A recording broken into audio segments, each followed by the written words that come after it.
एक 10 साल का बच्चा रोज अपने डैडी के साथ पास की पहाड़ी पर वॉक करने जाता था। एक बार बच्चे को क्या सूझी, बोलने लगा, डैडी आज हम दोनों रेस लगाते हैं कि पहाड़ी की सबसे ऊंची चोटी पर वो जो झंडी लगी है ना, देखते हैं सबसे पहले उसे कौन छूता है, जो छू लेगा वो जीत गया रेस। डैडी ने हाँ में बोल दिया। अब दोनों दौड़ने लगे। पहाड़ी बहुत दूर थी, मतलब पहाड़ी की जो चोटी थी काफ़ी दूर थी, इसलिए दोनों ने धीरे धीरे दौड़ना शुरू किया। अब काफ़ी दौड़ने के बाद पिताजी बीच में रुक गए और बच्चा काफ़ी तेज़ दौड़ रहा था। आप समझते हैं फुर्ती कितनी होगी उसमें। तो बच्चा बोलने लगा, डैडी अभी से हार गए क्या? हार मान ली आपने, रुक क्यों गए? डैडी ने कहा, नहीं बेटा, पाँव में कुछ कंकड़ घुस गए हैं, बस उन्हें ही निकाल रहा हूँ। तो बच्चा बोला, कंकड़ तो मेरे पाँव में भी घुसे हैं, लेकिन मैं रुकूंगा नहीं, मुझे पता है रुक गया तो रेस हार जाऊंगा। डैडी कुछ नहीं बोले, कंकड़ निकालते रहे और बच्चा देखते देखते काफ़ी दूर निकल गया। कंकड़ निकाल कर डैडी जब चलने लगे तो काफ़ी दूरी बन गई थी बेटे के और पिता के बीच में, लेकिन फिर भी डैडी ने भागना शुरू किया। अब बच्चे के पैर में कंकड़ चुभ रहे थे, इसलिए कुछ देर तो दर्द बर्दाश्त करता रहा, लेकिन धीरे धीरे उन कंकड़ों की वजह से उसकी गति धीरे होती गई और डैडी देखते ही देखते बच्चे के काफ़ी करीब आ गए। बच्चे ने भागने की बहुत कोशिश की, भागता भी रहा, लेकिन डैडी आगे निकल गए। कंकड़ पत्थरों ने उसके पैर में इतना दर्द कर दिया कि एक टाइम पर वो रुक गया और दूर से चीखने लगा, डैडी मैं और नहीं भाग सकता, मेरे पैर बहुत दुख रहे हैं। अब डैडी ने देखा कि बच्चा परेशान है। वो रेस जीतने से पहले ही मुड़कर वापस आए। बच्चे के पैर में जूते खोले और देखा पैर से खून निकल रहा है, सूजा हुआ है पैर। डैडी ने गोदी में उठाया बच्चे को और घर ले गए, उसकी मरहम पट्टी की, इलाज करके। जब माहौल शांत हो गया तब बच्चे के पास आए और प्यार से समझाया, मैंने कहा था ना, पहले कंकड़ निकाल लो फिर उसके बाद भागना। बच्चा बोला, लेकिन डैडी मैं रुक जाता तो रेस हार जाता ना।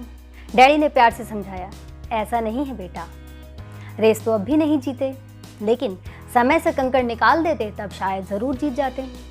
बहुत बहुत स्वागत है आप सभी का हमारे चैनल इंटरेस्टिंग आर्टिकल्स में। मैं आपकी दोस्त एंड होस्ट नोनी जैन ज़िंदगी की कहानियाँ सीरीज़ में एक बार फिर से आप लोगों का स्वागत करती हूँ।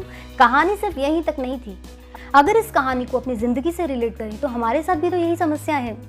जब छोटे छोटे कंकड़ पत्थर अवरोध बनकर हमारी ज़िंदगी में आते हैं, तब हम उन प्रॉब्लम्स पर गौर ही नहीं करते हैं। ज़िंदगी की रेस में भाग रहे होते हैं और एक टाइम पर वो इतने बड़े बन जाते हैं कि हमारे को बड़ी रेस भी ज़िंदगी में हारने पर मजबूर कर देते हैं। दोस्तों, टाइम रहते किसी प्रॉब्लम का सल्यूशन ले लेने से आगे की ज़िंदगी स्मूथ हो जाती है, ये हम सभी जानते हैं, लेकिन गौर नहीं करते हैं। यही हमारी इंसानों की सबसे बड़ी समस्या है कि हम टाइम नहीं दे पाते हैं। लाइफ की प्रॉब्लम्स को टाइम देना भी उतना ही ज़रूरी है जितना कि एक प्रीशियस एक्टिविटी को, कहते हैं ना, डेली रूटीन्स को फॉलो करना।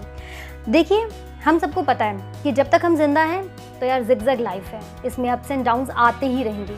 लेकिन अगर हम अप्स की तरफ जाने के चक्कर में डाउन्स की तरफ ध्यान ही ना दें, या डाउन्स में उन चीज़ों को बोल रही हूँ जो हमें अप्स की तरफ जाने से रोकते हैं, उन चीज़ों की तरफ अगर हम उनको फोकस नहीं करेंगे, अगर उन प्रॉब्लम्स का सल्यूशन ढूंढने पर ध्यान नहीं लगाएंगे, प्रॉब्लम्स के साथ ही भागते रहेंगे, तो शायद हम बहुत बड़ा करने से चूक जाएं।